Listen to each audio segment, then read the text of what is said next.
Berserk takes place in a harsh world that is inspired by the medieval era, where life expectations are short. War, starvation, and death are ever present, coupled with fantasy that lies beyond the perception of the majority of people and is shunned by a dogmatic church. Though there is darkness hiding in this already cruel world where there seems to be little hope and people seem to be motivated by pure self-interest, one that shows no pity to those that are more vulnerable. We follow the protagonist of the story, Guts, who is an anti-hero. This is defined by a central character lacking conventional heroic attributes. Guts is cold and reserved, he is emotionally detached, and appears to be only a mad dog motivated by bloodlust, killing anything that stands in his way, insensitive and uncaring to those around him. A character that emerges from a brutal upbringing where his mother is hanged before giving birth. The woman who takes him in dies from a plague shortly afterwards, and he's then brought up by a man who blames him for the woman's death, and Sal Guts' body, without the latter's knowledge, to be violated. This is also the man who was the only father figure for Guts. Guts who ends up killing him out of vindication.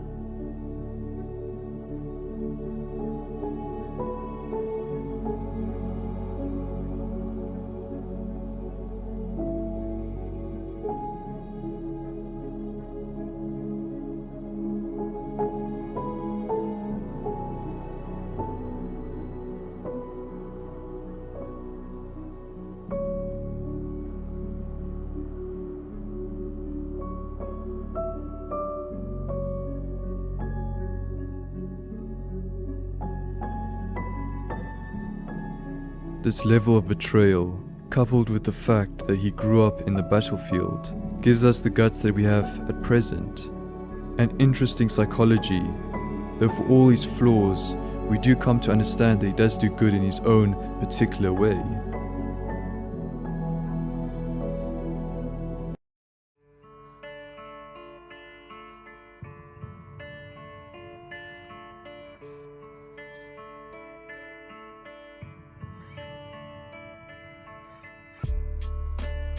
He is contrasted by Griffith, someone who on the surface level fits all the requirements to be considered a hero.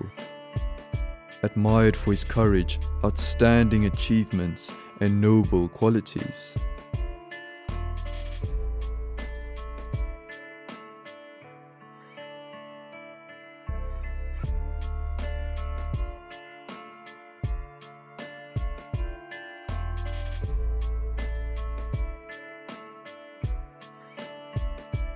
He is both graceful and eloquent, yet at the same time he is manipulative in a subtle manner, and even this manipulation to us the audience doesn't seem to be inherently bad. As we see Guts grow as a person when he's with Griffith, he gets more humane qualities. Whether Griffith considers Guts to be foremost a tool or friend is up for debate, but he does seem to genuinely care for Guts. Griffith states to Princess Charlotte that he only views someone as a friend who follows his dream, even if it's to the detriment of others, a man who is unbounded by constraints, and won't let anyone or any system get in his way. Whether this is a facade or not, it does have an impact on Guts. Upon hearing it secretly and reinforcing this notion that extraordinary people should not be bounded by conventions, society in general, morals, or even laws.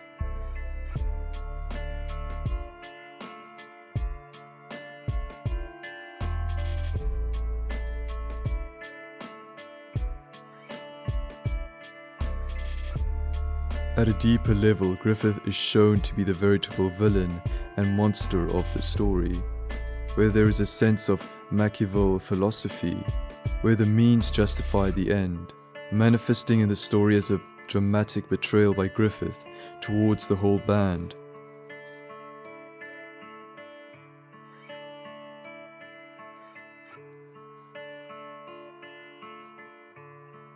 Partially as a necessary step in the process to achieve his dreams, but also out of spite. A decision partially emerging because of Guts leaving the band, which was tied to Griffith's speech to the princess.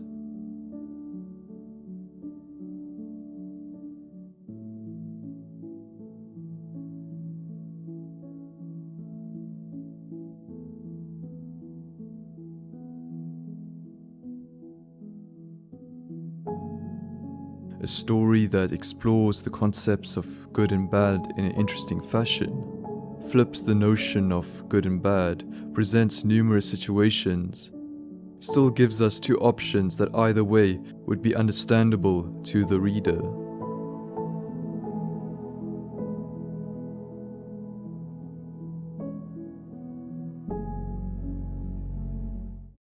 Miura's inspirations are numerous, but there are some prominent ones. First of all, he is said to be heavily influenced by the manga Fist of the North Star and Devilman. Though this goes even further, he is inspired by several illustrators such as M.C. Escher, Albert Duscher, and Gustave Doré. Starting with Escher, we can see his work Relativity has been a huge inspiration for Kentaro Miura. Miura captures the transcendent nature of Escher's work, transcending our dimension into a higher plane, where we can't see where the object begins or ends, in this case a staircase, creating a sense of infinity.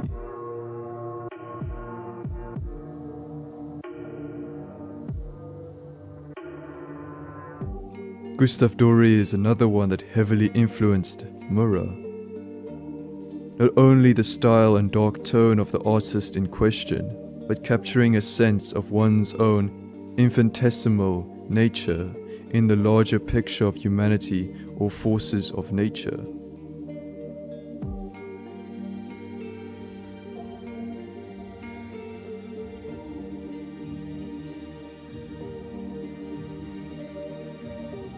As stated before, he also captures the dark tone of Doré, that element of dark fantasy, as if something malevolent is lurking in the darkness.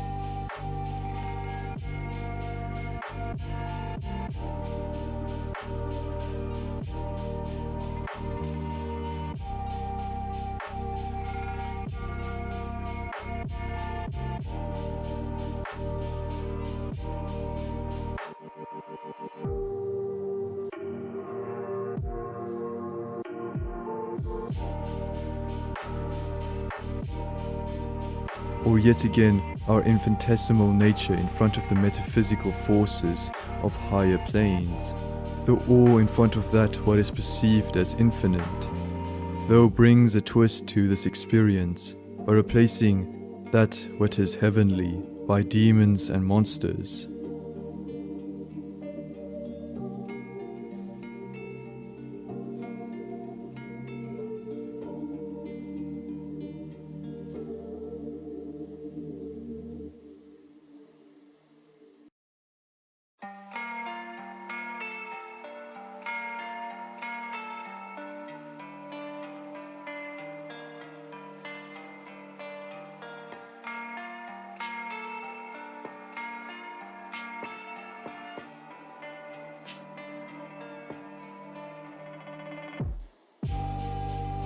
Albert Dürer also conveys this dark tone that Berserk has managed to capture in its own illustrations, appropriate for dark fantasy work.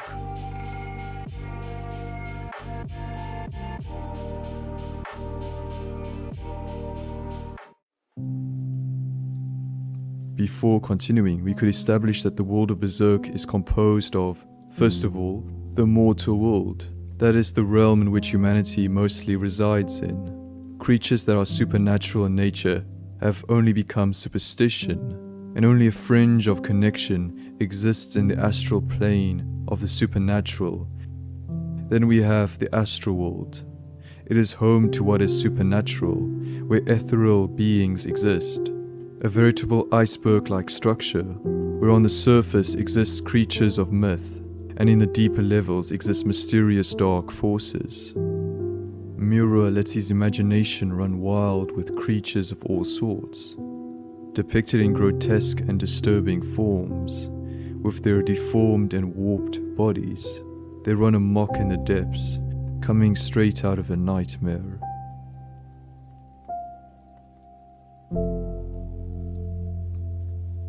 In the Astral World, we have multiple layers. First of all, we have a shallow layer, also known as the interstice, a fringe of connection that exists, allowing a number of supernatural creatures to take form in the mortal world. The next one is a deeper region, where the creatures that reside have a particular inclination to darkness, where its inhabitants include ogres and trolls. Then we have the divine domain, quite dissimilar hitherto, where the beings can be considered divine in nature, where angels, demons and polytheistic gods exist. Lastly, the deepest layer, we have the abyss, which can be compared to hell. The conception of the astral world remains vague, allowing for a sense of wonder when looking into the depths of the astral plane. Here we have a strange object called a Beherit. They are said to govern humanity, whose primary function is summoning the God Hand. It serves as a key in connecting a deep layer of the astral world to the physical world. Its appearance is that of an egg with an array of human features across its surfaces, giving a sort of disturbing appearance. It will rearrange its features in a distressed face, with tears of blood flowing down its cheeks. This is done before it creates a connection to a deep level of the astral plane. The Crimson Beherit, falling in possession to only those who are seen as worthy and bear the necessary conditions and requirements in becoming a member of the God Hand. And once about every 2 centuries, an owner will have the opportunity in becoming a member of the God Hand by giving a precious sacrifice. This is all done during an eclipse. The God Hand are demon sovereigns who execute the idea of evil, who possess a great influence over humanity as well as the state of the universe. It's composed of 5 members, which include Femto. Femto is the incarnated state of Griffith once he becomes part of the God Hand. His mask can be likened to that of Phantom of the Paradise by Winslow Leach. Void, who is the most philosophic out of the 5 members, he can see the flow of causality, allowing him to see almost all possibility, though important to note that he is not omniscient and cannot anticipate everything. He is also known as the member that is capable of making the souls of victims with the brand of sacrifice, which damns them to be preyed upon all manner of evil till death, used for sacrificial victims of those that wish to have a great desire granted by the God Hand. His name probably comes from Frank Herbert's book, Destination Void. Then we have Ubik, whose primary role is manipulating those chosen by the Beherit into sacrificing what is dear to them. He also possesses a capacity to conjecture puppet-like forms to aid him in his manipulation. His name comes from Ubik by Philip K. Dick. Then we have Slan, the only female in the group, who is a sadomasochist, who has influenced the foundation of pagan cults, who refer to her as the goddess of flame, revered through cannibalistic blood orgies, personifies both lust and the evil associated with it. Her name comes from Van Vought's book called Slan. Lastly, we have Conrad, seen as spreading pestilence through the mortal world, using pests such as rodents to achieve this. This can be seen as a personification of the Black Plague. His name probably derives from Conrad Nomicus, a character from the book This Immortal by Roger Zelazny. His physique is inspired by Hans Rüdiger's art, more specifically from this work.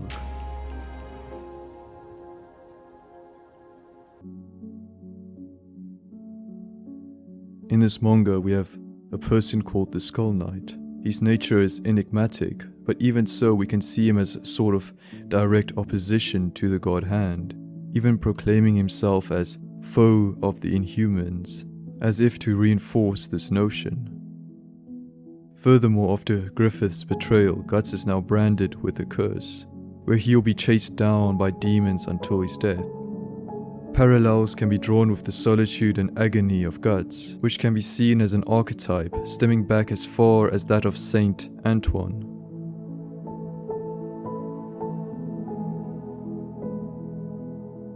Whose solitude has been depicted a multitude of times over the centuries, searching for a miracle or something of that nature to manifest itself in his solitude.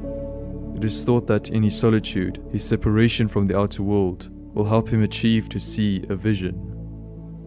Though it's also said he was attacked by demons testing and tempting him, he had to persevere these attacks in the same manner that Guts has to persevere being attacked by demons constantly.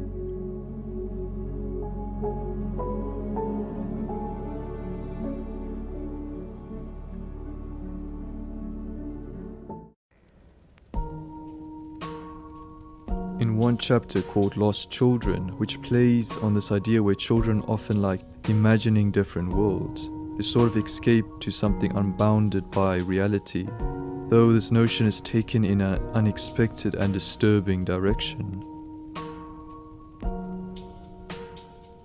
In a harsh world like Berserk, where children, who are vulnerable by nature, are exposed to this harshness, will naturally amplify the desire to escape from the present into an imagined one. We have the character Jill, who is abused by her alcoholic father in front of her passive mother. When she is presented with the opportunity to transform into a creature who is seemingly pleasant but beyond the surface level, is horrific. An option that's given by her former best friend, who had a similar background as her.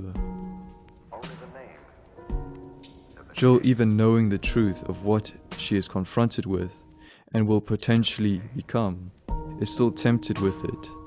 A situation where if she chooses what is objectively wrong, is still understandable to us.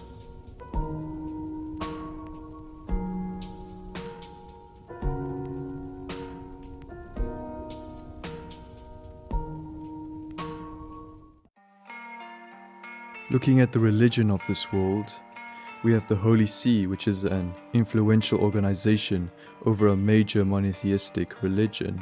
They are symbolized by a falcon in flight with two orbs forming a helix around it. The concepts of faith, sin and hope are all present, something that people hold on to in an unforgiving world such as Berserk. What comes to mind is the Catholic Church, more specifically the Inquisition. The organization probably exemplifies an aspect in the author's perspective of religion, that of religious fanatics that justify evil deeds through religion.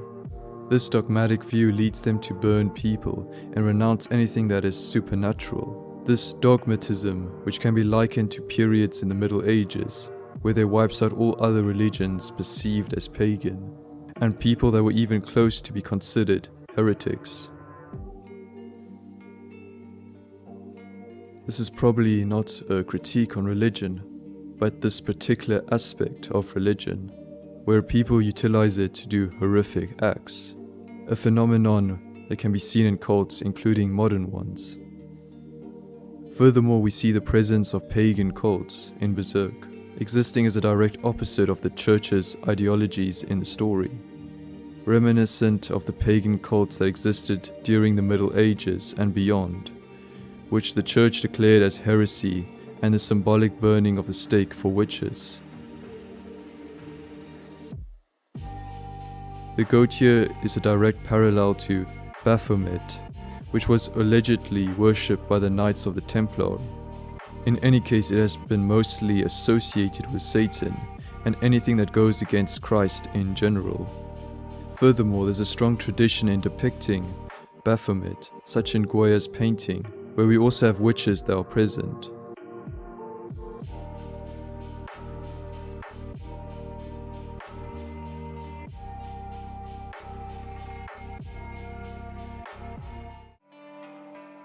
Finally, in the later stages of the manga, the world of Berserk falls into chaos, the chaos of the breakage of the barrier between the physical, mortal world and the astral plane. allowing all sorts of supernatural creatures, including bizarre monsters, to enter, a chaos which is exemplified by Mura paying homage to Bosch in this panel, taken from the Garden of Earthly Delights, the right side, which depicts hell.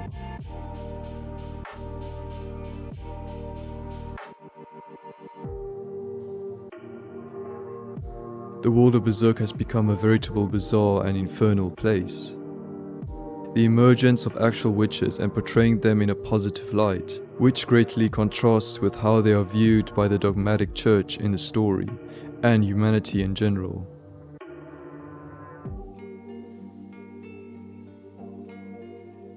In this world of chaos and darkness, a beacon of light emerges. A concept known as the ideal world emerges, and its founder is Griffith, distorting our understanding of good and evil, that one who has committed horrific acts, and many of those acts could be considered not for the greater good but for selfish reasons alone. Now this is one who establishes a perfect world and appears as the new hope in the waves of despair.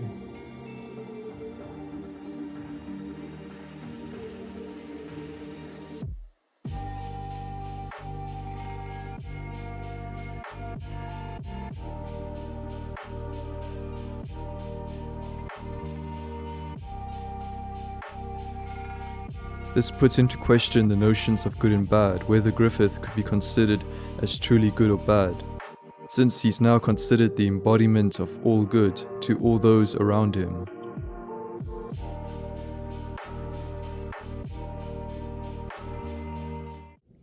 Finally, we approach the idea of evil, which was treated in an unpublished chapter. It is portrayed as an entity that resides in the abyss, responsible for dictating the fate of humanity through cause and effect, acting through humanity's collective unconscious will. This can be defined as being associated with the unconscious mind and shared mental concepts. The term came from Carl Jung and is often associated with idealism. It is populated by instincts and archetypes.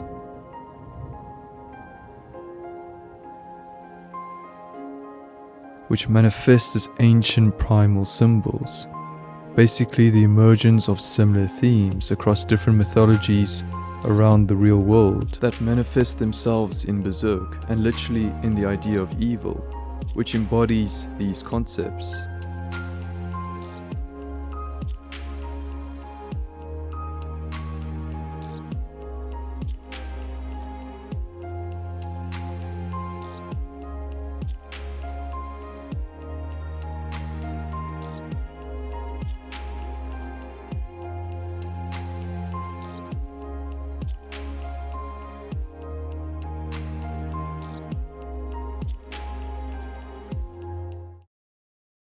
Ultimately, you can say that Berserk is a story about a man who beats all the odds of survival, having been betrayed, losing those close to him, and having become absent.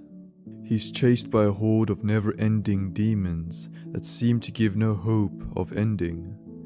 Yet he still continues from day to day, something that pushes him, despite how bleak everything looks. You can say that this can be used for our own lives and how we struggle and manage life. It doesn't try to deceive you that suffering is inevitable in human life. Though it's also said that the brightest light can exist in the darkest place, that veritable good can come from what looks completely bleak and pointless.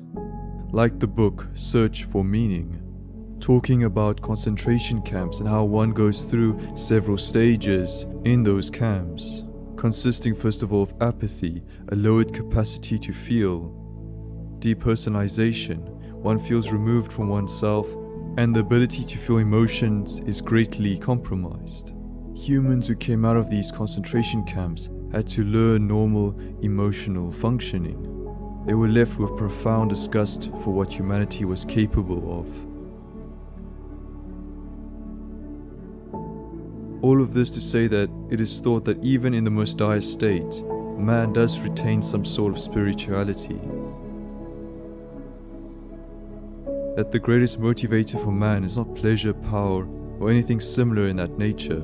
It is meaning. It is the ability to find a why. It's the idea that if you can find a why, anything becomes bearable, any amount of pain. It's a driving force that helps to overcome great obstacles. All of these concepts complement Berserk, and not only that, but we can see it emerge in Berserk, and in particular Guts, as he tries to find meaning.